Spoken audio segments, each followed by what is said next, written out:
Public স্টেটমেন্টটা দিবে, এরপর আমরা চলে যাব। ভাই তোরা কি শুনছো? তো বের করতে দিতে চাচ্ছে না। আমি একটু বলি, আমি ভাই তোমরা একটু চুপ, একটু কথা বলছো না। আমি বলি সারা থানা আসছি 4 ঘন্টা, পুলিশ এন তেন বুঝায় রেখে দিল 4 ঘন্টা। হুট করে থানার কাছের মধ্যে কোত্থেকে আর্মি আসলো আরণ্য। পুলিশ আমাদেরকে প্রপোজাল দিল ওখানে নিলে মরে যাবে, এখানে যাতে আমরা যেসব স্টেটমেন্ট ওখানে নিয়ে করতে চাই সেগুলো যাতে এখানে করি। উই সেড ফাইন, আমরা মেনে নিছি। হুট করে সেনাবাহিনী আসছে, সেনাবাহিনী আসার পরে পুলিশ বললো আপনারা যা চান। প্রথমে পুলিশ কি বললো, লিখিত তো দিয়ে দিচ্ছে, তাহলে এখন মুখে বলে কি খুব দরকার? প্রথম কথা, সেনাবাহিনী সেড দ্য সেম। দ্বিতীয় কথা, এইটা যখন বললো আমরা বললাম আপনি কিভাবে বলতেছেন, আপনি তো বললেন যে আপনি এই কাজগুলো এখানেই করাবেন, এই জন্য আমরা রাজুতে নিচ্ছি না। স্টিল এখানে কি কি কথা হচ্ছে, স্টিল কয়টা বাজে এখন দেখেন না, থানার ঘড়ি 11:20 বাজে, 11:20। ভাই আমরা কয়টা আসছি? 7:30টার দিকে আসছি, 11:20 বাজে। সি এখনো তারা তাকে বের করতে নারাজ, এখনো বিভিন্ন রকমের কথা যে এইটা না হোক ওইটা না হোক 10 মিনিট না হোক, এই কথা এই প্রপোজাল গুলো আমাদের ছিল না। পুলিশের প্রপোজালে রাজি হওয়ার পরে এত কিছু এখনো কিভাবে হচ্ছে? ক্লাসের টাইম স্টলিং ছিল।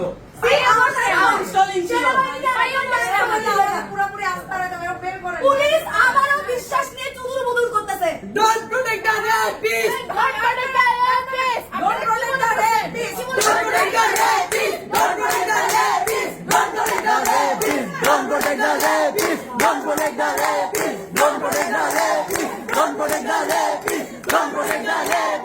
Don't protect the rapist. Don't protect the rapist. Don't protect the rapist. No more rapist. No more. No more. Right here. Right now. আমি এখনো তাদেরকে লাস্ট আলটিমেটাম দিব, তারা যদি এই মুহূর্তে থানার সামনে নিয়ে ওকে দিয়ে স্টেটমেন্ট দেওয়া হয় এবং আর্মি ছাড়া উইদাউট আর্মি, কারণ এটা থানার কাজ। আর আমি এসে বলতে টহল আসছে, এবং আমাদের আর্মি প্রয়োজন হলে আমরা ক্যান্টনমেন্ট যাব। আমাদের যে কথা ছিল ও আরে দাদা ও স্টেটমেন্ট দিবে, স্টেটমেন্ট দেওয়ার পরে 2000 মিনিট বা 10টা মেয়ের উত্তর দিতে হয় ফর 10 মিনিটস।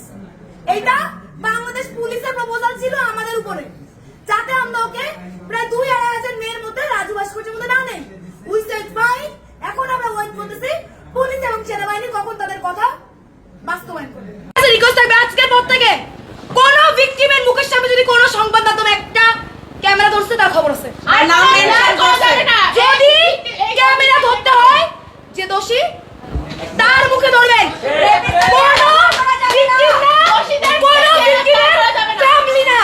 যদি কোন সংবাদ মাধ্যম কোন ভিকটিম অ্যাবিউজ হোক, ডোমেস্টিক ভায়োলেন্স হোক, রেপ হোক, কোন সংবাদ মাধ্যম যদি ভিকটিমকে কি বলো দেখে